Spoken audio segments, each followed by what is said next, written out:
Yo, what is good, everybody? Welcome into the Free Money Show here, coming to you live with another episode of Win Total Wednesdays. This time going over to the SEC and the South Carolina Gamecocks. Last season, the Gamecocks ended the regular season with two upsets over the Tennessee Volunteers and in-state rival Clemson Tigers, but ultimately ended the season in a bowl loss to Notre Dame, where they had a good first half, not so much the second half. And that kind of will bleed into the kind of thought process today for it. The Gamecocks this year to start have a tough schedule, and that will affect the quarterback, Spencer Rattler. Last season, he did have flashes of what many recruiting services thought he could be, with good games against Tennessee and Clemson, a major reason why they did end up winning those games. But Rattler won't have the weapons that he did last season, lost a ton of talent to the transfer portal and other players graduating. Top two rushers leave Marshawn Lloyd to USC and Jaheim Bell, tight end, to Florida State. So running back Juju McDowell will have to step up in a, I think, subpar running back room and will be a major problem for this offense. And top wide receiver Wells does return 928 yards, 6 touchdowns, but is the only one of the top 5 receivers returning from last year.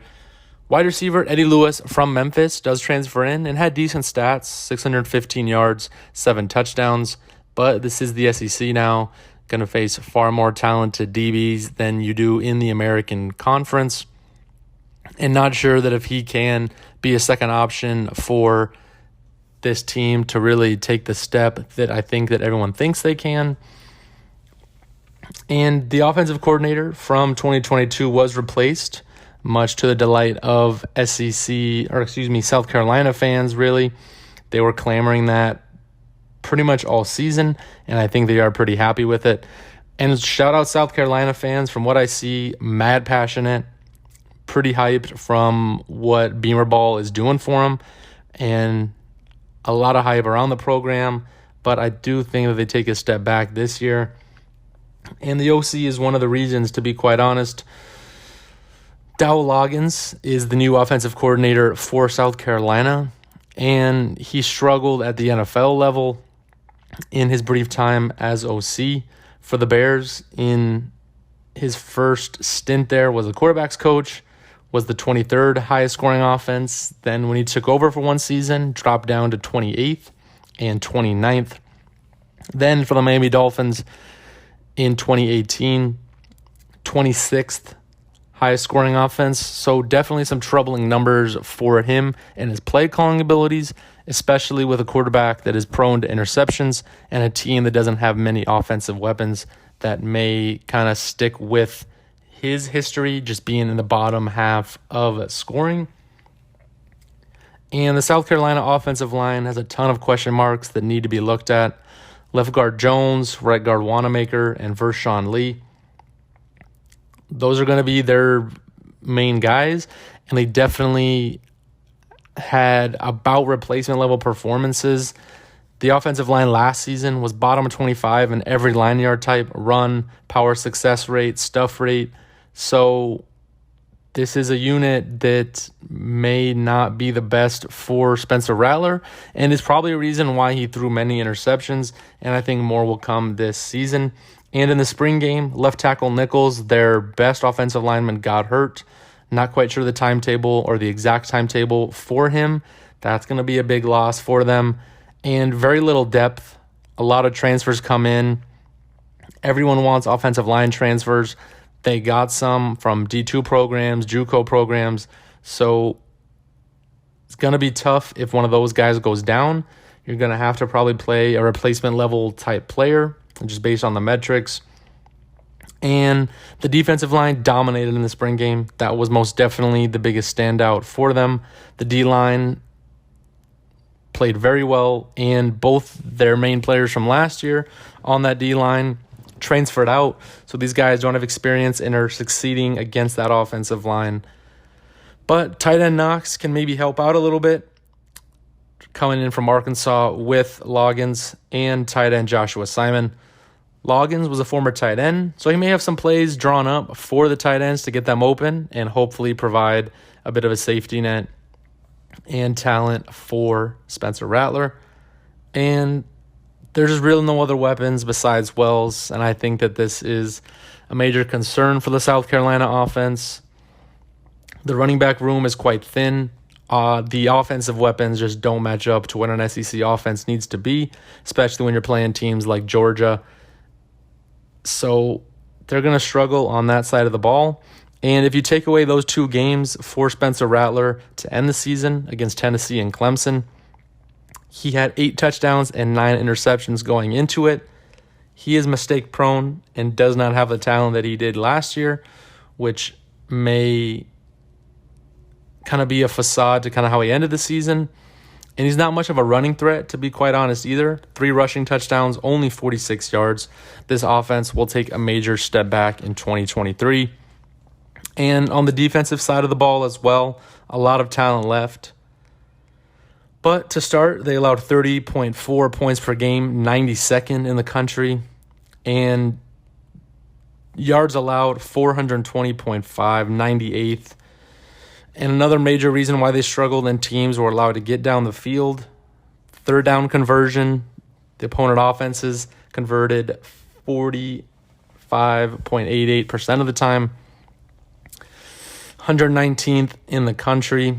And the rushing yards allowed, they got thrashed. The defensive line couldn't make much pressure, and we'll kind of talk about that further in a moment, but 117th best. The pass defense was a real bright spot, allowed the 7th lowest completion percentage in the country, 54.4, and that was because of 2 standout freshmen this year that do return, so good for that back part of the defense, the DB room. But a low sack percentage, 4%, 111th, and only one of the top 5 sack leaders returns. Birch went to Oregon, but Hemingway is back to be the main leader for sacks on this team. And like I mentioned, Amon Wari, great safety for South Carolina, had a tremendous freshman season, 85 tackles, led the team, and that DB room was really good at intercepting the ball, had 15 interceptions last season, and there was just not much talent gained in the transfer portal. Only 2 out of the top 10 transfers that South Carolina had were on the defensive side of the ball. So there's going to be a lot of onus on Amon Wari and DQ Smith. Both top 5 leading tacklers from the team do return, so that is good. Definitely strengthen that side of the ball. But this team got shoved around on the defensive front 7. Beamer, to his credit, knew this and replaced him, the former D-line coach, with the Tulane defensive line coach, who were a little bit better and a big reason why they were so successful last year.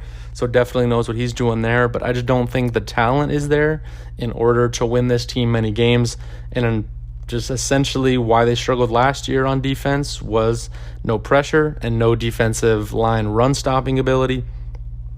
And there's not enough talent to make a noticeable difference. The DBs, great. That will be a strength of the team. Not many teams will pass on them. So teams that run the ball well, they will thrash South Carolina. And a reason why they allowed 40 points a lot of these games last season. And in the SEC, you're going to face offenses that talented. So to start for the schedule, they start week 1, neutral site game, College game day against North Carolina.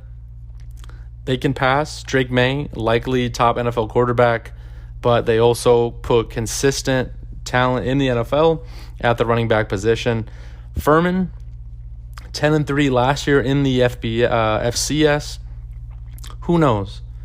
South Carolina likely wins this game. They then have a tough game with Georgia, reigning, defending national champions. Didn't go well for them last year. This game is on the road as well. And then play host to Mississippi State. I'm a big fan of Rogers, the quarterback from Mississippi State. He can run and pass, and I think the offense will be too much for South Carolina to stop. And they are kind of transitioning into a newer offense with the unfortunate passing of Mike Leach, so they may run a little bit more than they did in the previous air raid system. They then travel to Tennessee, a team that will likely want revenge from last year, and with new quarterback Joe Milton, they may be able to do so. They then play host to Florida. Florida did lose a lot of talent as well as South Carolina. I think that Napier is a better coach, and Graham Mertz is a good quarterback and relative to the SEC, so that's going to be a tough one for them. Then travel to Missouri. Missouri, I think, wants to get into that South Carolina tier, and we'll give them a tough game. Not sure how that one goes. They then also travel to Texas A&M and a team that I think will be improved. Jimbo Fisher hasn't had the most success at Texas A&M, but this is his year to take a step forward and earn his contract. A win at home against Jacksonville State likely occurs here. Jacksonville State first year in D1 football with Rich Rodriguez at the helm. Then play host to Vanderbilt. Vanderbilt, not that great. That is going to be a win for South Carolina. They then play host to Kentucky. I think Kentucky, really well coached football program, always seems to be in the thick of it and make games tight. And this one can really go either way, but I do think it is a loss for South Carolina. And then another revenge game spot at home against Clemson, but I think Clemson will be much improved this year and definitely be pushing for the college football playoff, depending on how their season goes with Florida State. So the wins I have for South Carolina: Furman, Missouri, Jacksonville State, and Vanderbilt.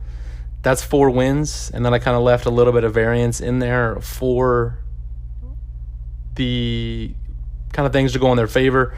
So the play here, South Carolina under 6 wins, plus 110 on DraftKings. 6.5 is out there. It is a little bit juiced up, about minus 160, minus 180 at certain books. So if you definitely want to play the juice, that is the way to go.